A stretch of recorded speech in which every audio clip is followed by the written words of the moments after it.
UG of A reports America's cup of coffee. It was cocaine, now it was heroin, now it's fentanyl. Population control. Check it out. An overdose. These people didn't even realize they were selling the most dangerous drug in the world. One of the major causes of the opioid crisis in the first place is overprescribing by doctors.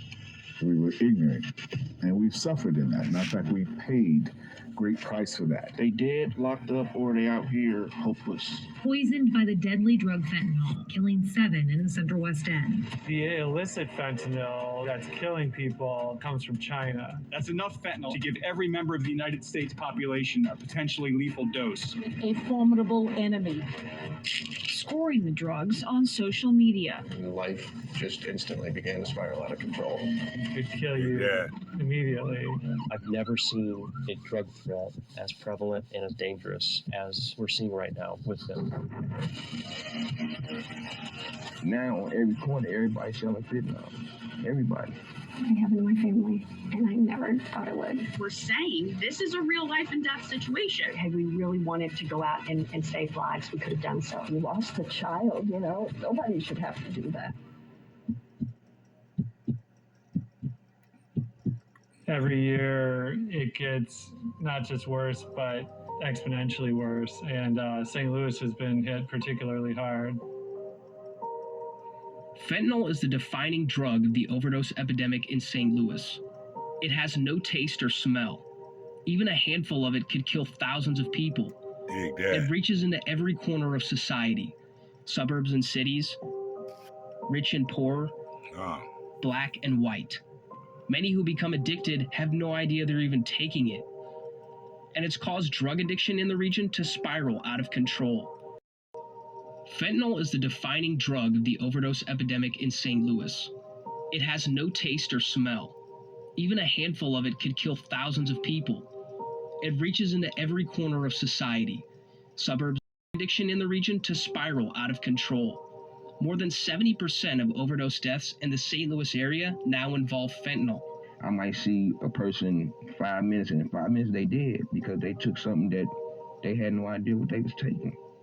In 2019, more than 70,000 people died of a drug overdose in the United States. For perspective, imagine there was a Cardinals and Blues game on the same night and both venues were sold out. If every person in attendance died, it would be about 6,000 shy of that statistic. Now fast forward 2 years to 2021, and overdose deaths reached more than 107,000, the most in U.S. history.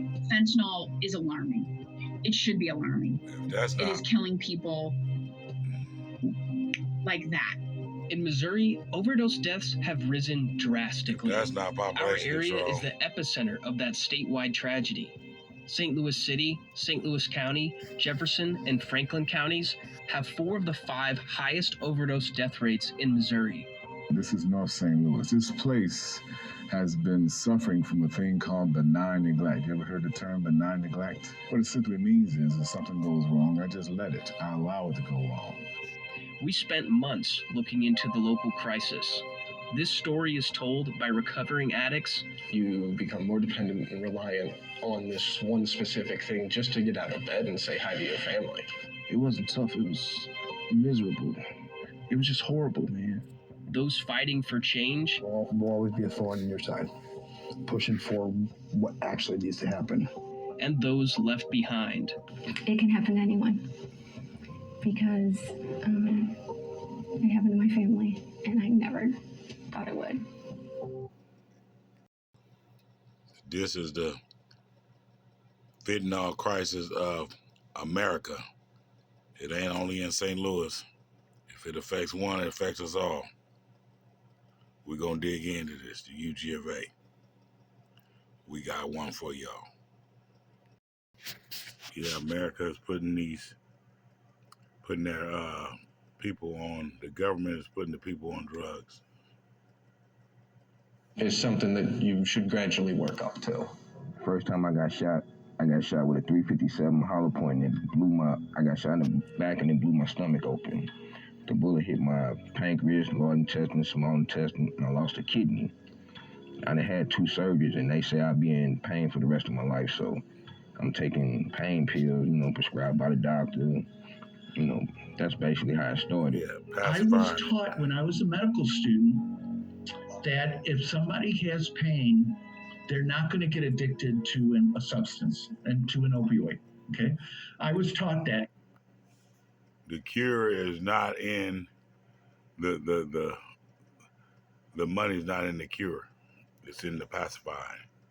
So this is how they putting the people on opiums, putting people on the fentanyl, putting people on the pain medicine, and then they're sweeping under the rug like they just got addicted on their own. Watch. Listen. Now that seems like foolishness, right? Dr. Fred Rotnick is the medical director at the Assisted Recovery Centers of America.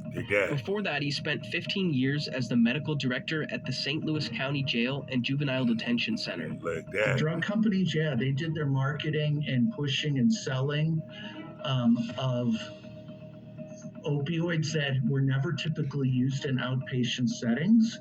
However, physicians also, we didn't do our homework as a profession, and we felt. And they used the American people as guinea pigs to see what would be the results if they did let this go through without being censored. For it. More than 263,000 Americans died from an overdose involving a prescription opioid from 1999 through 2020. Dig that. Our job was to write out same thing they hit press with, or the oxycodone or the hydrocodone for, This is what they was giving you. This was the first, should I say, the sample to see what would it do to the guinea pigs. So this is what they sampling you with to get you addicted. Take 1 or 2 tablets by mouth every 8 hours needed for pain. John Doe, 1 to 2 tabs every 4 to 6 hours is needed for. That's how they get you. And then after then, you start getting immune to it. If you keep taking it, you need more. You need more. Then they don't want to give you no more. Then they prescribe you something heavier, a bigger doses. Then what do? Then now you got a dependency. Now the pharmaceutical won't give it to you, so you go to the street. Simple cause effect. Simple every action for an action. Every action gets a reaction. So if you taking this stuff and then they won't give you no more, you go find something that gives you the same pacification that it was giving you, but from the streets. Now you're in trouble. Pain, 120 tabs, 160 tabs with 2 refills. And that was common practice after most surgical procedures. My parents didn't know. They were following what somebody with a medical doctorate degree was telling them was good for their child. And it wasn't until after the prescription stopped that I realized something else was going on. When the pill epidemic came, doctors wasn't prescribing pills like they normally did, And I'm like, my medical history, but they just wasn't giving me prescriptions, so. Just like I was speaking on. They wasn't giving them to you no more. First they get you addicted to it, then they cut you short. Now you're addicted. Now what do?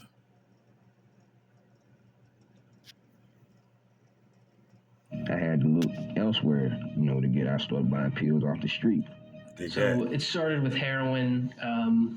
Where did it go from there? Stayed with heroin for a few years. Once fentanyl hit the city, it was...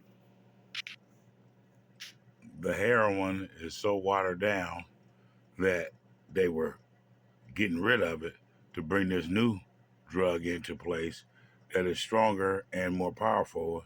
So what the government did was he supplied it, put it on the street, and mixed everything with it, from the cocaine to the meth to the heroin and to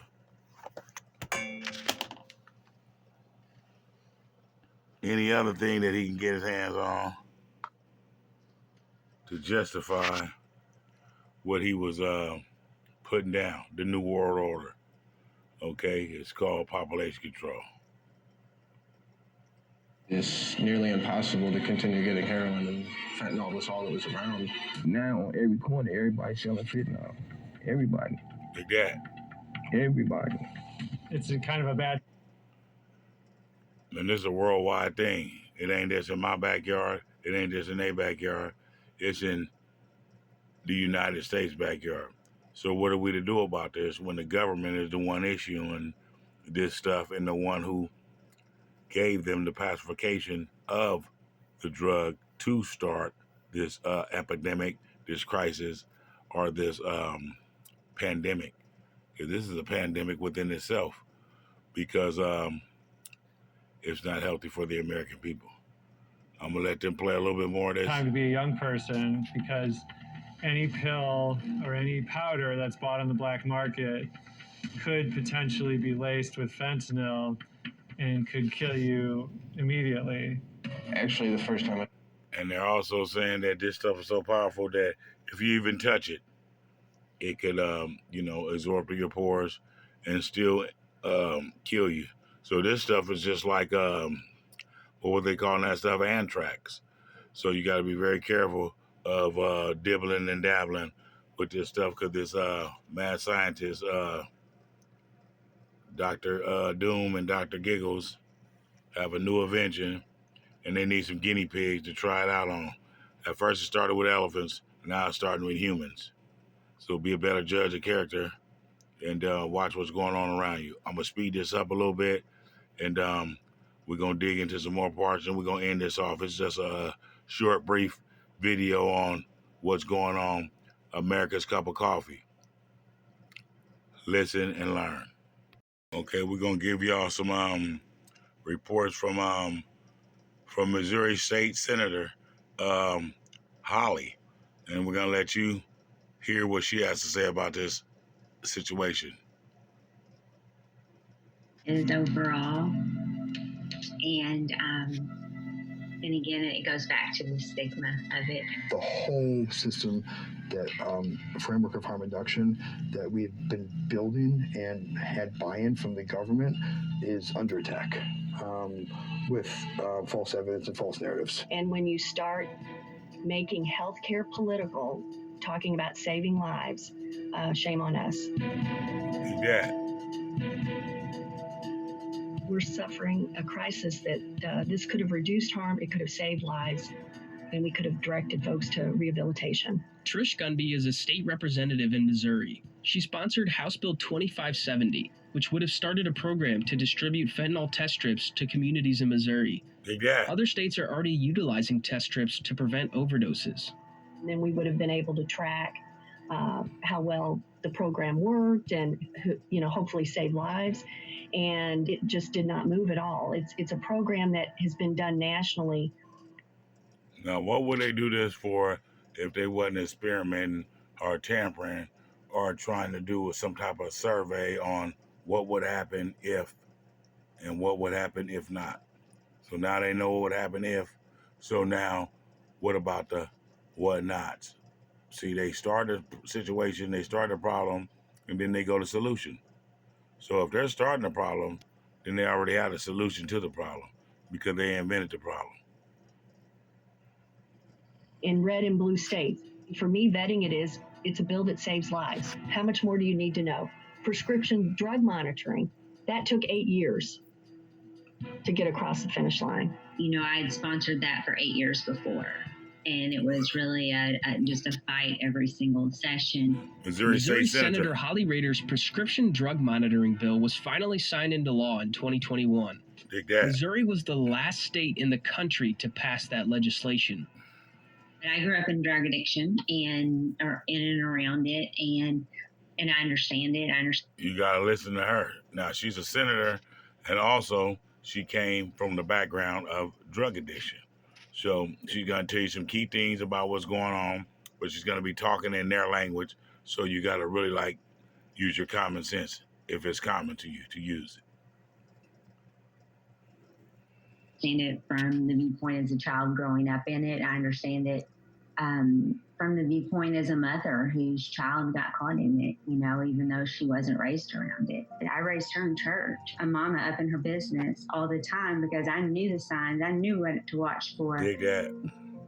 But yet she cut her finger at work, went to the emergency room at 17, got it stitched up, and they gave her a script. I didn't know anything about it because listen to this. Now, you see this right here? Now, this is the senator's daughter.